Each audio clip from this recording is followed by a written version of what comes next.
Let's do it.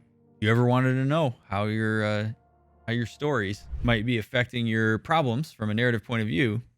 Tonight's your night. Okay. So the first thing though that I want you to do, for those of you playing along at home, is I want you to think about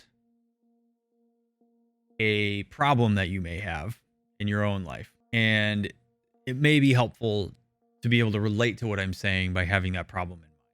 You don't have to do that if you don't want to, but sometimes it helps. So, narrative therapy is a newer type of therapy in terms of like timeline that essentially talks about how one of the reasons that people have problems is because they see themselves as being the problem. They've essentially they have internalized their problems, which equals bad from a narrative standpoint. So whenever a person says something like, "Oh, I'm an anxious person. I'm anxious." Or if a person says, "I can't communicate. I'm a terrible communicator." Or even something like, "I'm depressed." Or "I'm excited." Whatever it might be. When people make these value attributions about themselves, which is very common, right? Like we talk like that a lot. That a narrative therapist is going to go in and say, that is actually problematic. That the language you're even using to describe your problem is part of what is contributing to a problem. And so what they want to do, narrative therapists want to depathologize a person and essentially see the problem or the pathology or whatever you want to call it as something that is affecting the person, as opposed to something that is a character trait of that person. So one of the things that you might hear is, instead of them saying, "Oh, that person is depressed," they would say that that is a person with depression, or a person struggling with depression, which is this linguistic shift that will make more sense here in a minute when we get rolling deeper into this. Usually we see people talk about like how they're affecting a problem, or how they've created a problem. But a narrative therapist is more going to say, well, wait a second. How is the problem affecting you? And what is your relationship to the problem? We're looking at this as being problems as separate from people. People are not their problems. And exactly, D, exactly. So there's a couple assumptions that narrative therapists make that I want to make sure that I cover here and explain, because it's going to kind of lay the foundation for the way that we understand this, which is that problems are separate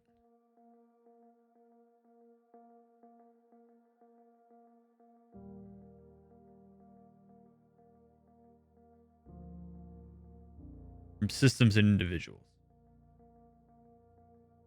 Okay.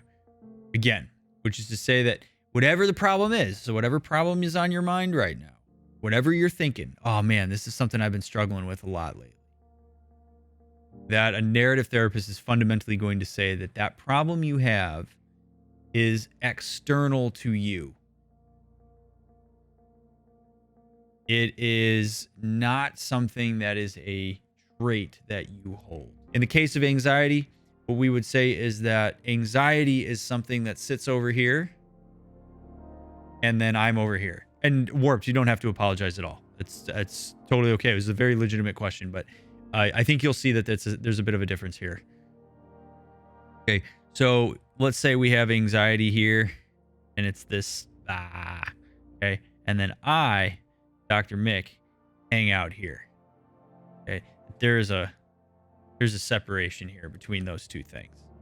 Okay, this is something that has influence on me, and then I have influence on it. There's what's called relative influence, which we're going to talk about here in a little bit. So that's assumption number one. Assumption number two.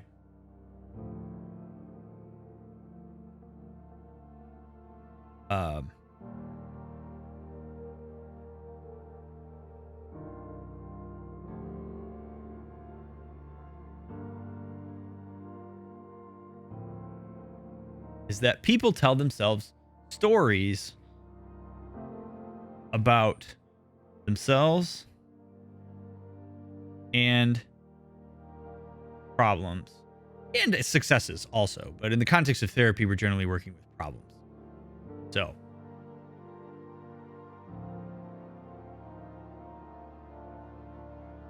but yeah, we're always telling ourselves stories. So this is one of those things that when I'm streaming and I talk to you guys a lot about how we can't change how we feel, but we can change what we tell ourselves about how we feel. This is part of what I'm talking about, which is the idea that we constantly are telling ourselves stories about the world around us. So I have an internal narrative about this stream, which is that it's a space for people to come together, learn about mental health, meet some cool people, watch games, etc. And I might say something like, and I really enjoy this stream, and I think this is a really cool thing. That's my narrative about it. I have a narrative about each of you that influences the way in which I may interact with you. You all have a narrative about me that influences the way that you interact with me, right? And that when a problem arises, we have different stories that we tell ourselves about those problems. So that's assumption number 2. Assumption number 3 is that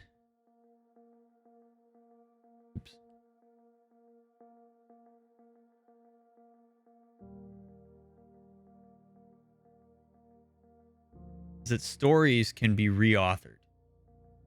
So when you tell a story, it doesn't mean that that story is set in stone. That we can actually change the stories or the narratives that we have about our problems in this case, but about anything. So if I say to myself, bubbly is delicious, therefore I drink it, I might also be able to say, bubbly is toxic to whatever, so I'm not going to drink it. Like, I could change my narrative about bubbly very easily, but I generally don't because I'm on autopilot. So in the case of anxiety, I may be saying something like, I have horrible anxiety and it will never get better. And a narrative therapist is going to say, that's just a story that you're telling yourself about it. And we need to change that story into something that is less self-defeating and narrow to a more expanded story that is empowering. Those are the 3 core assumptions that we're going to operate with as I go through talking about this next part. So when you come in to, so I'm going to draw this cool little chart that I've drawn a few times. So when you come into therapy, you come in because you have a problem sequence. And then we're going to be working towards what we call a solution sequence. Or basically, what's the thing you're going to do instead of the problem? And we have what are called constraints, which are the things that get in the way of a person being able to implement this solution sequence. So when you come into therapy, so what the ideal that we're working toward, I should say, as a narrative therapist is whatever your goal is. So if you're coming in and you're saying, I've got really severe anxiety and I want to be a person who lives a healthy life with anxiety, then we're going to need to move you into a place where the following is true, or the following is the case from a narrative perspective. First is that you have created an empowering narrative. Okay. This empowering narrative is relative to problem and self. Okay. So instead of a self-defeating narrative, for example, we want this story that we're telling ourselves to be here. Because in order for you to implement whatever it is that your goal is, achieve the change that you want, we're going to have to make sure that in your head, you are telling yourself an empowering story about yourself relative to whatever that problem was. I hope that makes sense. Second is that this will really involve the problem as separate. Okay? That in order to achieve your goals, you're going to have to be able to see the problem that you solved as being something that is outside of you, that is instead something that you have influence on, and you will have put influence on it. Okay?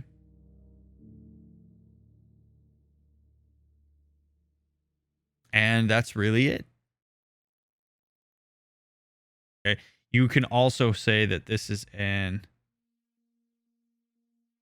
externalized problem is essentially defeated.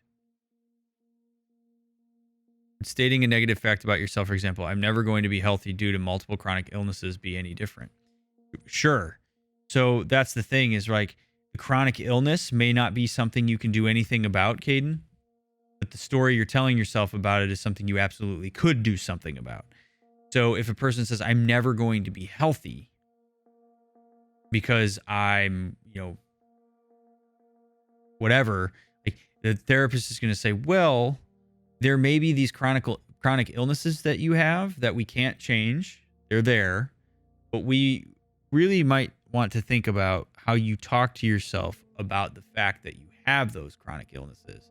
Because if you say something like, I'm never going to be healthy, could be that because you're saying that, you are not engaging in behaviors or in certain things that you could be doing that might facilitate whatever level of health you are capable of achieving.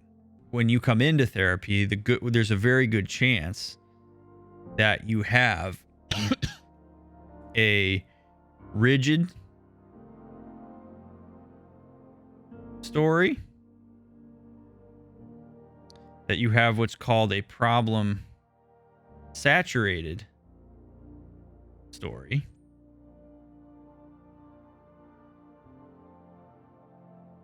and that you have internalized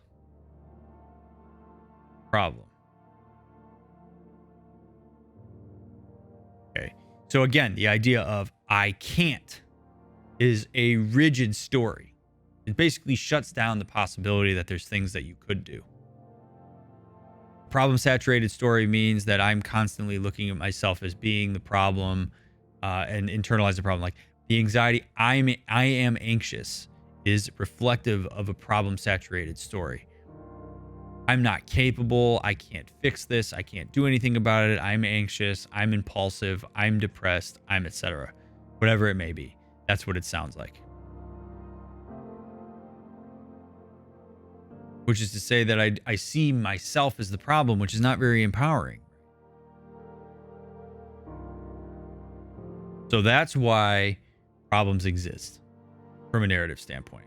Pretty simple, right? Like I would imagine this is relatively simple to understand. I hope that it is. If you're finding it difficult to understand, by all means tag me and ask questions. Happy to answer them. But how we move through this process is coming up here. So what a narrative therapist is attempting to accomplish in therapy with their clients is to, so you have, I'm going to draw me again. We have Dr. Mick, and we have anxiety, and we say that these two things are inherently connected and that we can't separate them. The goal here is to say, well, let's maybe take a second and re-author your story such that I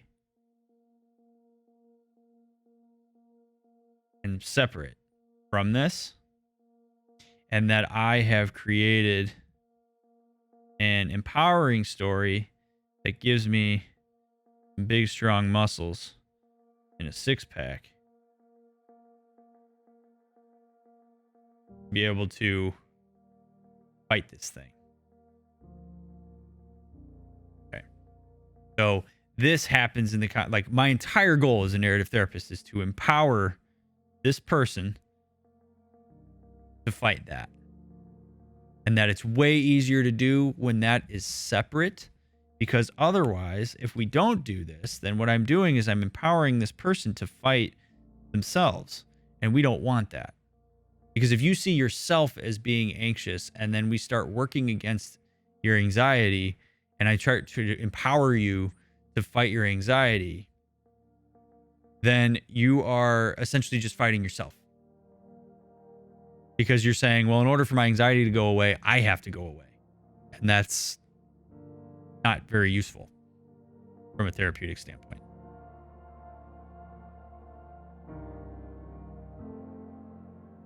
What if you're saying you realistically don't see said problem being resolved? Is that different?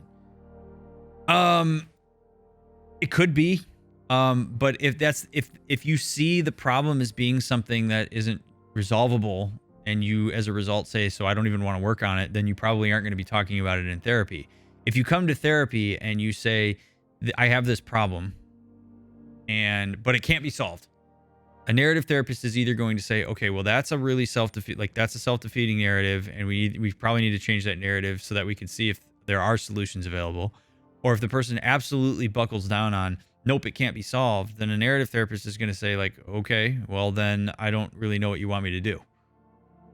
Like, we either need to work through that narrative so that we can solve that problem, or if the problem is unsolvable, then we have to figure out what your narrative is going to be that is more empowering with the fact that that thing can't be solved. But ultimately, we want you to feel empowered and want you to be able to create a story that is compassionate and patient and all these things that are going to serve you well in the long run.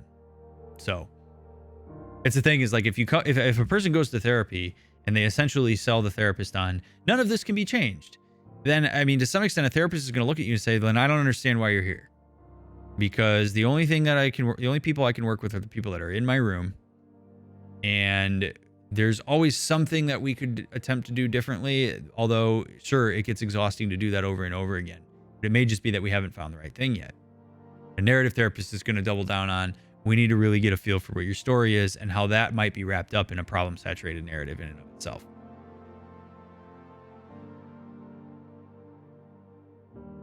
It's seeing the anxiety as an object, yes, that we have influence over. So whether it's anxiety, whether it's depression, whether it's arguments, this will make sense here in a second when I go through this whole process, because I haven't even gone through what the whole process looks like yet. Right? Even saying something of like, I need to be perfect could be considered to be a problem. Like, I'm not perfect as a saturated story, or like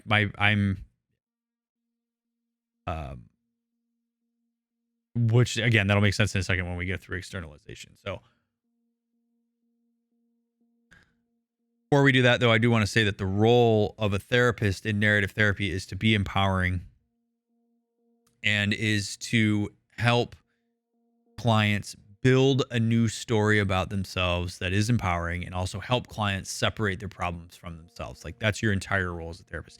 And as a result, you become an advocate for your clients against their problems. There are a few steps in narrative therapy. So the first thing is you have to define what the problem is so that it can be externalized. Okay. So this is the part where in chat, if you think about a problem that you have in your life, pick any problem that you have in your life. Okay. Whether it's small, big, whatever you want it to be. Let's say that a problem that I'm having right now is setting boundaries. We'll go with that. Okay. Man, I don't set good boundaries, or I don't set boundaries, or I set very fluid, diffuse boundaries that are problematic. Like, I'm bad at boundaries. Is what I would, maybe I come in there and I say that as part of what I'm working on in therapy. You take whatever it is that is on your mind, that is a problem that you are experiencing in your own life. Okay. And then what we're going to do for step 1 here is we are going to externalize the problem. So I'm going to get a feel for what yours, actually, sorry, that is actually not number 1. See, this is why it's lecture prep night, because then it helps me catch these. Okay, is we are going to assess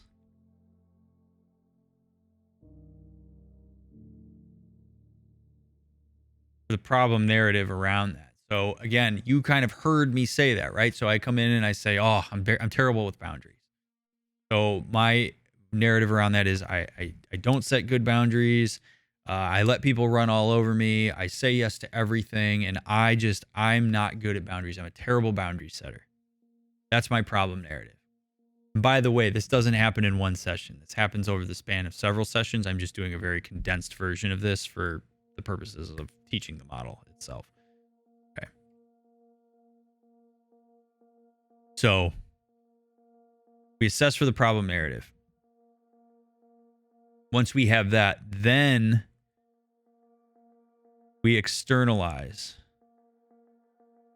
problem. Now, a therapist is probably going to take the lead on this a bit and work collaboratively with people, because people don't tend to talk this way.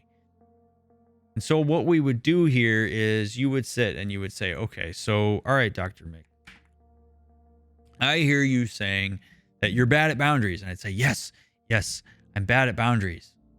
Terrible boundaries.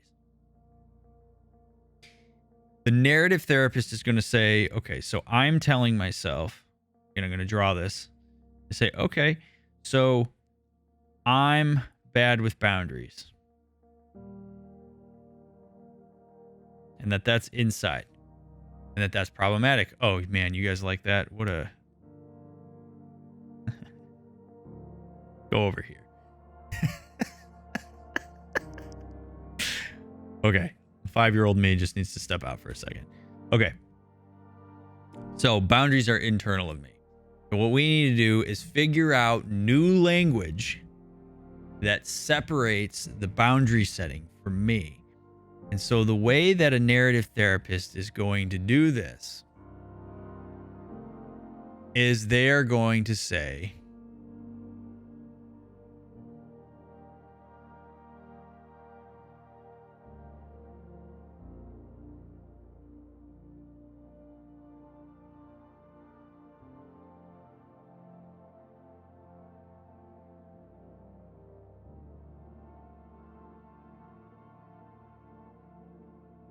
something along the lines of, it seems like blank in this case. We'll use boundary setting because that's the example I'm using. It seems like boundary setting has been getting the best of you lately. Now think about that for a second, right? Like there's something buried within the language of that is essentially saying, now it's not that I'm a bad boundary setter. It's that boundary setting is somehow this thing that has been beating me up. Sometimes you might say beating me up. Sometimes you might say winning, getting the best of you, whatever. A lot of narrative therapists use the phrase getting the best of you. So we might say that boundary making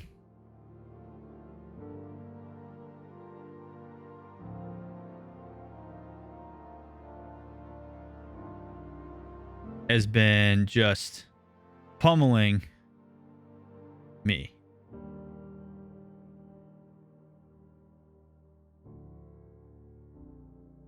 It's this big scary thing, been getting the best of me.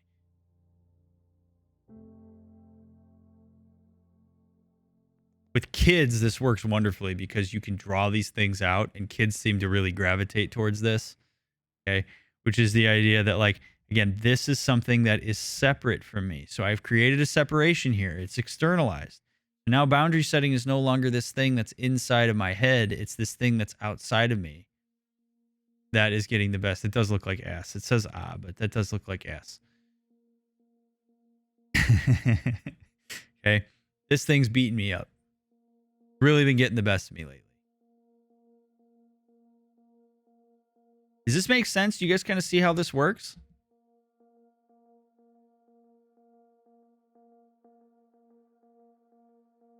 It's a very important concept because people need to start being able to see this as something that is affecting them.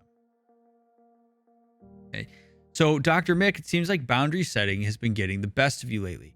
As soon as a client's able to go down that path and they say, yes, it is, I have now bought into the idea that this is a thing that is no longer part of me, but is something that is potentially separate. Now, it's a very abstract concept, right? We don't actually have boundary setting in the flesh sitting in the room, but we've cognitively done this. With kids, this is why you draw. If this is something that, as I'm talking about here, that you're like, ooh, this sounds kind of neat. Ooh, get ready, because it's going to be awesome. Okay? So we've externalized the problem. It seems like boundary setting is getting the best of you. You could do this with any problem. If you guys typed this into my chat right now, any problem you've got in your life, I could do this with any problem. Isn't that kind of giving up responsibility for it? Like, it's not my depression, but it's the depression. One might think it's external and can't be helped. So that's why, Bonnie, a narrative therapist is making sure that while they're externalizing, they then ask some questions that I'm going to talk about now. Because what we want to do is externalize it so that people see it as being something that they have influence over, not something that is like unchangeable. It's the thing is, it's now, Bonnie, what we're doing is I'm not changing the depression, I'm changing your relationship to it. Again, kind of abstract, but an important point. Okay, so what we do is, after we've externalized that problem,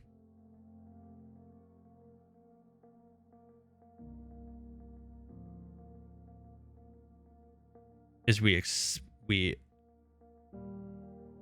assess it. Okay. Which means that we ask questions like, again, we're going to go with boundary setting because that's the example that I'm giving is, so Ryan, when is boundary setting most likely to show up? Right? We're talking about it as if it's this thing. And I might say something like, oh man, boundary setting comes up when I'm at work. Like, I feel like boundary setting always shows up when I'm at work, and it also it shows up in my marriage, and it shows up with my family. Like, boundary setting is always there when my family's here. Cool. Okay. So now I have some sense of when boundary setting is likely to show up. Again, see, we're not talking about it as being inside of me. We're talking about it as being something that pops in. There you go, Skog. Exactly. When does anxiety show up? We might also ask a question of what gives boundary setting strength, or bad boundary setting, if we call it bad boundary setting, because that's the problem. Right? What gives bad boundary setting strength? And I might say fear. I might say I don't get any backup. I might say that I don't know how. Bad boundary setting gets a lot of power from the fact that I don't know how to set good boundaries, or whatever it might be, right? So what gives it strength? Okay. How does boundary setting get the best of you? How does bad boundary setting get the best of you? Oh man, well, it tells me to let things go. And when I let things go, then I get screwed. Ooh, so sounds like when bad boundary setting comes in, it tells you that you should back off or whatever. Yes. Or anxiety.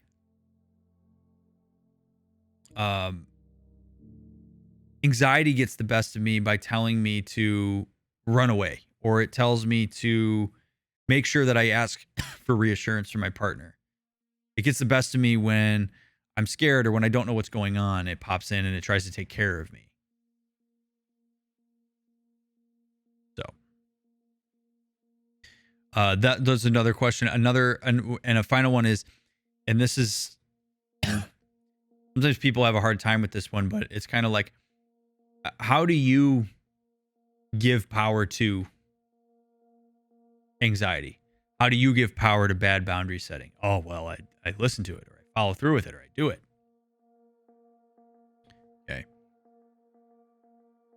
So then what we ask are what are called relative influence questions, which is where, I'm going to use a different color. It's got to be boring just to look at the white. So let's call this, so let's say this guy is anxiety. Okay. And let's say we have person number one in a relationship, and we have person number two. I don't want to use Person number 2 in the relationship. What we would do is, as a therapist, I would say, okay, so person number 2, can you talk with me a bit about how you're affected by anxiety? How does anxiety get the best of you? How does it affect you? Person number 1, can you talk to me about how anxiety affects you?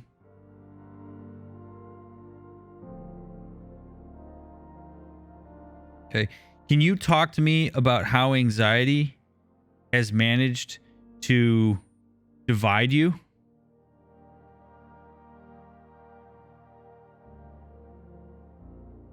So, not only how are you affected by it, how is your partner affected by it? How has it managed to split you? And I think, by now, hopefully you can kind of see where I'm going with this, which is the idea that anxiety is something that we need to fight against, because anxiety is trying to split us up. It's not us. It's the anxiety that's doing this. It applies in family settings too, Skog. So you could have, 7 people sitting here. You could have a polyamorous relationship. You have 7 people sitting here. Once we've externalized the problem and it's been agreed upon, then that's when we start asking these questions. So no matter how many people are sitting here, we're asking how this has affected them. And then what we do is we ask, how are you affecting anxiety? How are you affecting anxiety? Okay. How has this split somehow given more power to the anxiety? So what we want to do, in part of what I was just talking about, is we want to locate what are called unique outcomes. Oh, and I also want to make a quick point about externalizing. You never, from a narrative perspective, you never, ever, ever, never, ever, ever externalize a person. There's this tendency sometimes for people to want to do that. They want to say like, oh, like when my mom gets the best of me. And no. We do not externalize mom. We externalize the tension between me and mom or whatever, but we do not externalize a person, because then that essentially pathologizes a person, and that is the antithesis of what narrative therapy is trying to do. So, hi, Victoria. Sounds interesting. Okay, so just wanted to make that point. Unique outcomes. Here's how unique outcomes work. So we're going to have person 1, and we're going to have person 2. Okay. And what we're going to say to them is we're going to locate a time when anxiety could have gotten the best of them. Okay. When it maybe should have beat you up, but it didn't. So when is a time where anxiety could have gotten in here and wedged a gap between the two of you, but instead it didn't. It got blocked. And the reason that we ask this is because we want people to see that there are times when they are able to beat this or have influence on it in a way that's empowering to them. There you go, right, Yuri? So every single time I go out. So when anxiety could have got the best of you, you could have stayed inside, you could have stayed home, you could have avoided it, but instead you went out. That is a time when anxiety could have got the best of you, but it didn't. You beat it.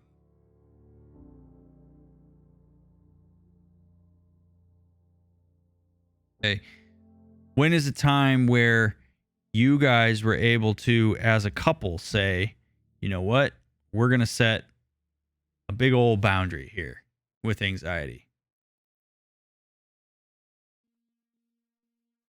So we might ask, when were there multiple times? You might be able to name a few times. You might be able to say, when's the time where arguments didn't get the best of you? And we might say, oh man, early on in our relationship. When's the time, Ryan, when's the time when bad boundaries could have happened but didn't? Oh man, well, I was unsafe. There was a time where I had an out, where I had created a plan. Those are all unique outcomes. So after we figure out what those are, then we go to restoring. So remember, this exists in the context of a new story. So we want to start that new story by using the unique outcomes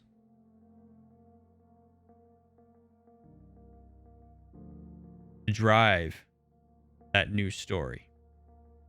So I might ask a question such as, so Dr. Mick, in that time when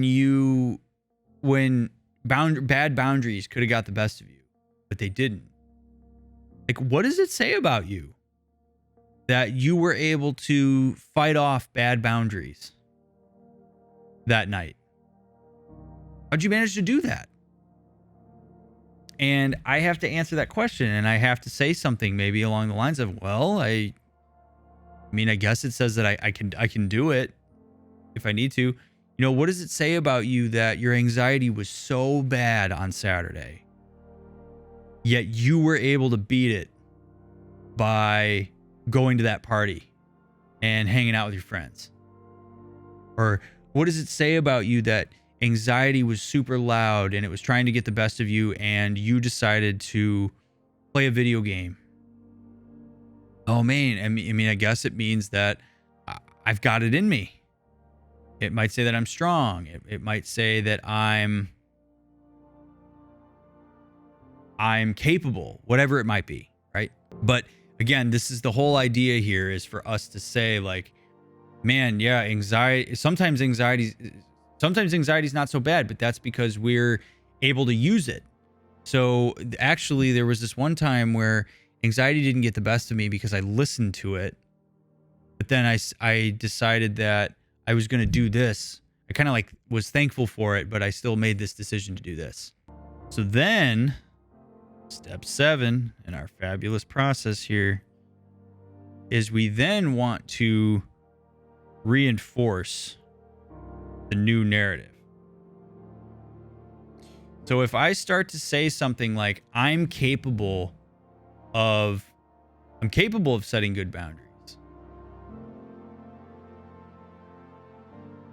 I'm, the thing that's in my toolbox where I set boundaries more effectively is when I've created a plan. So I'm a planner. Planning is something that allows me to get the best of bad boundaries. Knowledge is something that helps me get the best of bad boundaries.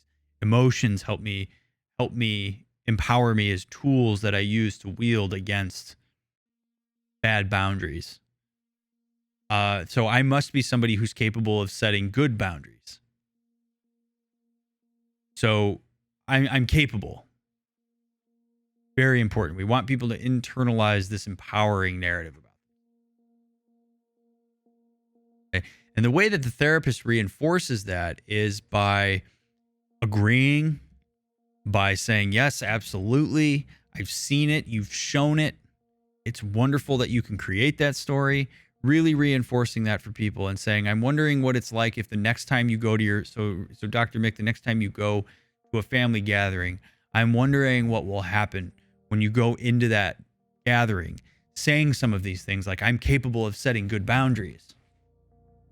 Bad boundaries will not get the best of me here because I've made a plan. What would it be like to go into that context with that story? I might say, oh man, well then I'd set X boundary because this is the boundary I want to set.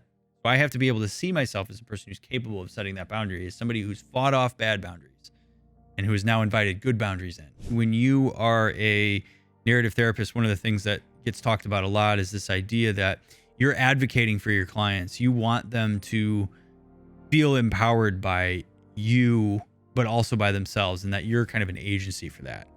So I'm advocating for the fact that my clients are capable of fighting bad boundaries. My clients are capable of fighting anxiety. My clients are capable of whatever it might be.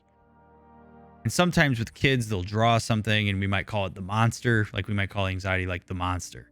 And we'd say, okay, so we're going to fight against the monster.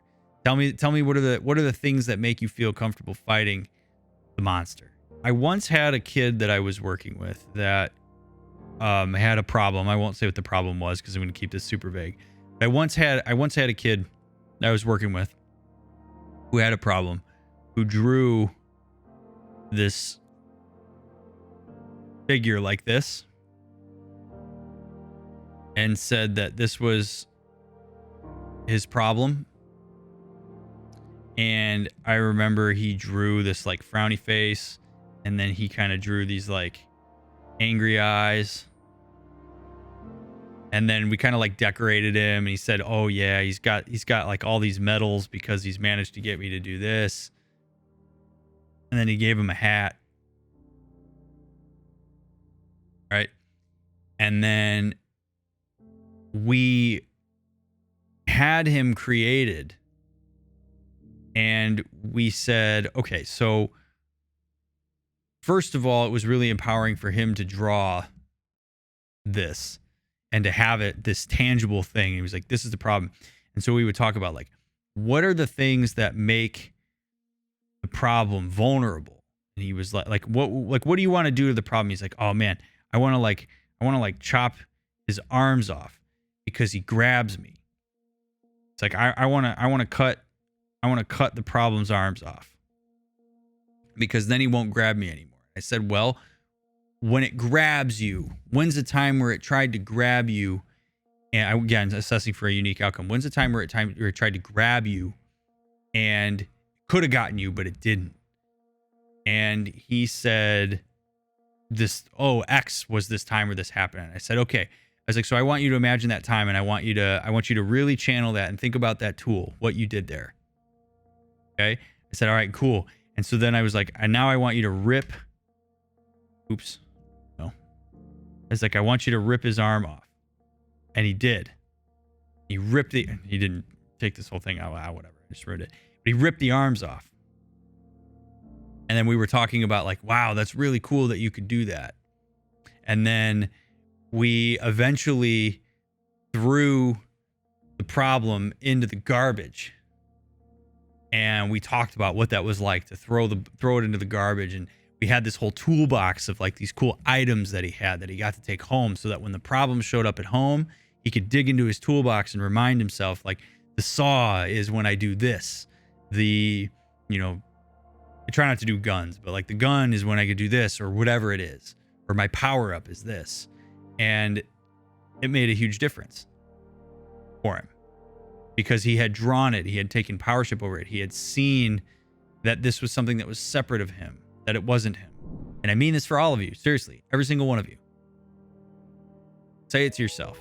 Internalize it. Take it with you every day. You matter. Your experiences are valid. Don't let anybody ever tell you otherwise.